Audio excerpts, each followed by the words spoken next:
ನಟ ದರ್ಶನ್ ಮತ್ತವರ ಆಪ್ತ ಬಳಗ ಮಾಡಿದಂಥ ತಪ್ಪಿಗೆ ಕಂಬಿ ಹಿಂದೆ ಸೇರಿದ್ದಾಗಿದೆ. ಇದು ಎಲ್ರಿಗೂ ಗೊತ್ತಿರುವಂಥ ವಿಚಾರ. ಇದೀಗ ನಟ ಧ್ರುವ ಸರ್ಜಾ ಆಪ್ತನ ಸರದಿ. ಹೌದು, ಧ್ರುವ ಮ್ಯಾನೇಜರ್ ಅಶ್ವಿನ್ನನ್ನು ಪೊಲೀಸರು ಅರೆಸ್ಟ್ ಮಾಡಿದ್ದಾರೆ. ಅಷ್ಟಕ್ಕೂ ಈ ಕೇಸ್ ಯಾವುದು ಗೊತ್ತಾ?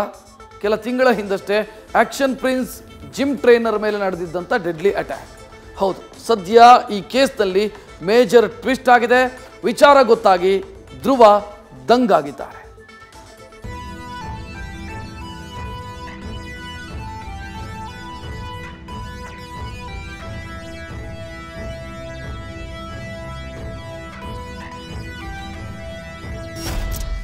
ಸಹವಾಸದಿಂದ ಸನ್ಯಾಸಿ ಕೆಟ್ಟ ಅಂತಾರೆ. ಹಾಗೆ ಆಗಿದೆ ನಮ್ಮ ಸ್ಯಾಂಡಲ್ವುಡ್ ಇಂಡಸ್ಟ್ರಿಯ ಕೆಲ ನಾಯಕರ ಕಥೆ. ಜೊತೆಗಿದ್ದವರ ಮಾತು ನಂಬಿ ದರ್ಶನ್ ಬಳ್ಳಾರಿ ಜೈಲಿನಲ್ಲಿ ಟಿವಿ ನೋಡೋದಕ್ಕೂ ಪರದಾಡುವಂತ ಪರಿಸ್ಥಿತಿ ಬಂದಿದೆ. ಹೀಗಿರುವಾಗಲೇ ಈಗ ಮತ್ತೊಬ್ಬ ಸ್ಟಾರ್ ನಟನ ಆಪ್ತನಿಂದ ಹಲ್ಲೆ ನಡೆದಿರುವ ವಿಚಾರ ಮತ್ತಷ್ಟು ಆತಂಕಕ್ಕೆ ಕಾರಣವಾಗಿದೆ.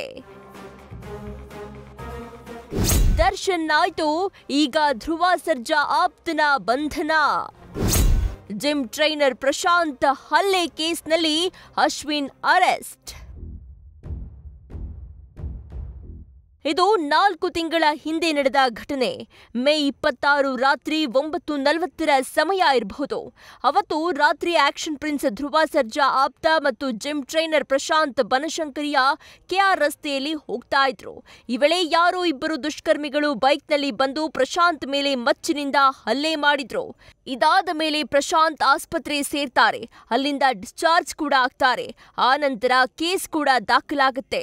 ಆದ್ರೆ ಅವತ್ತು ತನಿಖೆ ನಡೆಸಿದ್ದ ಪೊಲೀಸರ ಕಣ್ಣ ಮುಂದೆ ಬಂದಿದ್ದು ಧ್ರುವ ಕಾರು ಚಾಲಕ ನಾಗೇಂದ್ರ ಮತ್ತು ಅವನ ಆಜ್ಞೆಯಂತೆ ಹಲ್ಲೆ ನಡೆಸಿದ್ದ ಹರ್ಷ ಸುಭಾಷ್.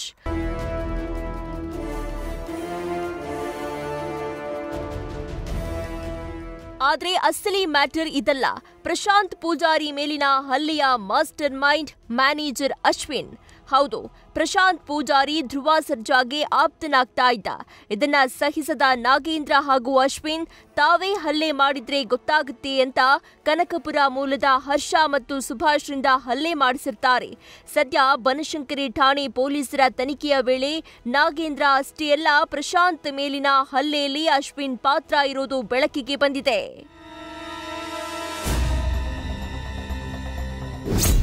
ಅಶ್ವಿನ್ ಜೊತೆಗೂ ಆಪ್ತವಾಗಿಯೇ ಇದ್ದ ನಟ ಧ್ರುವ ಸರ್ಜಾ. ನಟನಿಂದ ಹುಟ್ಟು ಹಬ್ಬಕ್ಕೆ ದುಬಾರಿ ಫಾರ್ಚುನರ್ ಕಾರು ಗಿಫ್ಟ್. ಅಂದಹಾಗೆ ಅಶ್ವಿನ್ ಹಲವು ವರ್ಷಗಳಿಂದ ಧ್ರುವ ಸರ್ಜಾ ಜೊತೆಯಲ್ಲಿದ್ದಾನೆ. ಧ್ರುವ ಸರ್ಜಾ ಅವರ ಆಗು ಹೋಗುಗಳನ್ನ ಅಶ್ವಿನ್ ನೋಡಿಕೊಳ್ತಾ ಇದ್ದಾನೆ. ಧ್ರುವ ಕೂಡ ಅಶ್ವಿನ್ನನ್ನ ಅಷ್ಟೇ ಪ್ರೀತಿಯಿಂದ ಕಾಣ್ತಾರೆ. ಅದಕ್ಕೆ ಉದಾಹರಣೆ, ಕಳೆದ ವರ್ಷ ಅಶ್ವಿನ್ ಹುಟ್ಟು ಹಬ್ಬಕ್ಕೆ ಆಕ್ಷನ್ ಪ್ರಿನ್ಸ್ ಧ್ರುವ ಸರ್ಜಾ ದುಬಾರಿ ಫಾರ್ಚುನರ್ ಕಾರು ಗಿಫ್ಟ್ ನೀಡಿ ಸರ್ಪ್ರೈಸ್ ಕೊಟ್ಟಿದ್ದ ವಿಡಿಯೋ. ಹೌದು, ಈ ವೇಳೆ ಅಶ್ವಿನ್ ಖುಷಿಯಲ್ಲಿ ಕಣ್ಣೀರನ್ನ ಕೂಡ ಇಟ್ಟಿದ್ದ. ಆದ್ರೆ ಧ್ರುವ ಸರ್ಜಾಗೆ ಇಷ್ಟೆಲ್ಲ ಕ್ಲೋಸ್ ಆಗಿದ್ರೂ ಕೂಡ ಈತ ಜಿಮ್ ಟ್ರೈನರ್ ಪ್ರಶಾಂತ್ ಪೂಜಾರಿ ಮೇಲೆ ಅಸೂಯೆಗೊಂಡು ಹಲ್ಲೆ ಮಾಡಿರೋದು ಪೊಲೀಸರ ತನಿಖೆಯಲ್ಲಿ ಗೊತ್ತಾಗಿದೆ. ಧ್ರುವ ಸರ್ಜಾಗೆ ಯಾರು ಹತ್ರ ಆಗಬೇಕು ಅಂತ ಹೇಳಿ ಮ್ಯಾನೇಜರು ಮತ್ತು ಡ್ರೈವರು ಸೇರಿಕೊಂಡು ಇನ್ನೊಬ್ಬ ಜಿಮ್ ಟ್ರೈನರ್ ಏನೋ ಇದ್ದ, ಅವನನ್ನು ಬೇರೆ ಹುಡುಗರನ್ನ ಕರೆಸ್ಬಿಟ್ಟು ಅಸಾಲ್ಟ್ ಮಾಡ್ತಿದ್ದಾರೆ. ಅದು ಅರೆಸ್ಟ್. ಸದ್ಯ ಅಶ್ವಿನ್ ಸೆಷನ್ ಕೋರ್ಟ್ನಲ್ಲಿ ಬೇಲ್ ಪಡೆದು ಬಿಡುಗಡೆಯಾಗಿದ್ದಾನೆ ಅನ್ನೋ ಮಾಹಿತಿ ಸಿಕ್ಕಿದೆ. ಒಟ್ನಲ್ಲಿ ಸ್ಟಾರ್ ನಟರ ಜೊತೆಯಲ್ಲಿದ್ದವರೇ ಇಂಥ ಕ್ರೈಮ್ಗಳನ್ನ ಮಾಡಿದ್ರೆ ಅವರನ್ನ ಫಾಲೋ ಮಾಡೋ ಜನಕ್ಕೆ ಇವರು ಏನ್ ಹೇಳ್ತಾರೆ? ಅದಕ್ಕೆ ಹೇಳೋದು ಸಜ್ಜನರ ಸಂಘ ಹೆಜ್ಜೇನು ಸವಿದಂತೆ ಅಂತ. ಇನ್ನಾದ್ರೂ ಇಂಥವರ ಸಂಘವನ್ನ ಸ್ಟಾರ್ ನಟರು ಬಿಟ್ಟು ತಮ್ಮ ಯಶಸ್ಸಿನ ಕಡೆಗಷ್ಟೇ ಫೋಕಸ್ ಮಾಡೋದು ಉತ್ತಮ. Ankita Rai, news first Bengaluru. News first ನಿರ್ಭೀತಿಯಿಂದ ನಿಮ್ಮ ಪರವಾಗಿ.